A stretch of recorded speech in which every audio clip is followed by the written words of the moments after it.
Pete! Pete! Oh my God, I think he passed out. We just got our tax bill. Welcome back to the Sonic Boomers podcast and YouTube channel. I'm Pete. And I'm Maureen. And yes, we are going to be talking about property taxes here in the great state of New Jersey. And I don't know how it works in other states, but most of us here in the Garden State have now received our final property tax bill for the fiscal year. And the one in our township was a doozy. And people are out of their minds. And to make things worse, the township is going to soon have to do a revaluation on everybody's homes because the last revaluation that they did was over 30 years ago. And state law here in New Jersey requires that homes have to be assessed at market value. So if your home had a market value in the last revaluation of, say, $130,000, you might be revaluated at $500,000, and you know what's going to happen. So get ready for it. And maybe you're already thinking, as many New Jerseyans are, how the hell do we get away from these crazy property taxes? And are there any places in New Jersey that you can flee to get away from these crazy property taxes? And the answer, surprisingly, is yes, sort of. And we came up with the 5 communities in New Jersey that have the lowest property taxes. And there are more, surprisingly. But in the interest of keeping this podcast on the shorter side, we picked out the 5 top ones, or the 5 cheapest ones. Exactly. Number 1, Walpack Township in Sussex County. The average tax bill there is from $1,143 to $1,156. Okay, now, I can't think of anybody who wouldn't like a piece of that, but there's got to be a rub. Of course. Walpack is an extreme geographic outlier. It has a population of fewer than 10 residents. Okay. So there's part of the answer right there. In the 1970s, the federal government purchased a large amount of the land in that town via eminent domain so that they could build a dam. Ultimately, the dam was never built, and because the land is now largely federally owned, it's considered open space. There's almost no municipal infrastructure to fund, no school system, and nearly zero local service costs. So therefore, those 10 residents divvy up the budget, and that's what their tax bill is. I wonder how many homes that comes down to, because maybe there's 3 residents in a home or something. There might be only 2 or 3 homes in the whole the whole township. It might be. I don't know how that works.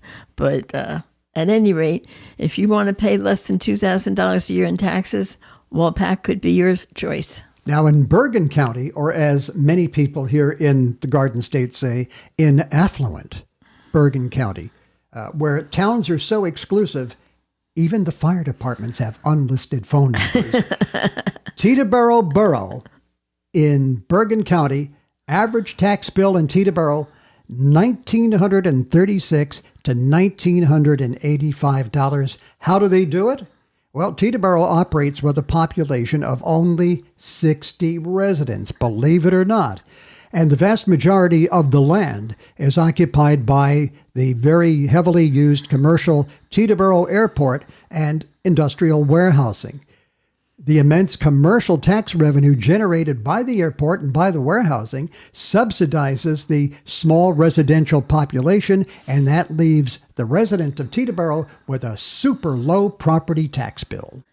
But suppose you want something a little more urban. You don't like living out in the sticks. You want something a little more populous.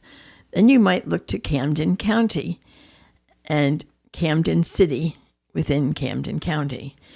There, the average tax bill is $1,710 to $2,071. Now, what's the catch there? It has a substantial population. As we said, it is a city. But the tax bills are so low because the average residential property values are amazingly low. The average real estate home will go for only about $60,000. That's kind of a red flag. It is. And because property taxes are the result of a math equation where they multiply property value by local tax rate, and exceptionally low home values yield lower tax rate. And additionally, the city relies very heavily on massive infusions of state aid to fund its local school district and municipal services. So therefore, the burden on the taxpayers is lower. In Cape May County, we have Woodbine Borough. Again, I have no idea that there even was a Woodbine Borough. And the average tax bill is $1,947 to $2,097. And the reason why it is so low, well, first of all, Woodbine Borough is situated in rural Cape May County, and it features highly affordable home values and an intentionally modest municipal infrastructure because it lacks the expensive school systems, the sprawling public utilities, and the dense county service costs that you might find in central or northern New Jersey suburban hubs. The baseline operational budget is incredibly small. And in the number 5 position is Lower Alloways Creek Township in Salem County. Now, why is it so low? Because the township hosts Hope Creek and the Salem nuclear generating stations. The massive public utility complex pays significant sums to the town in lieu of traditional taxes or through energy utility receipts.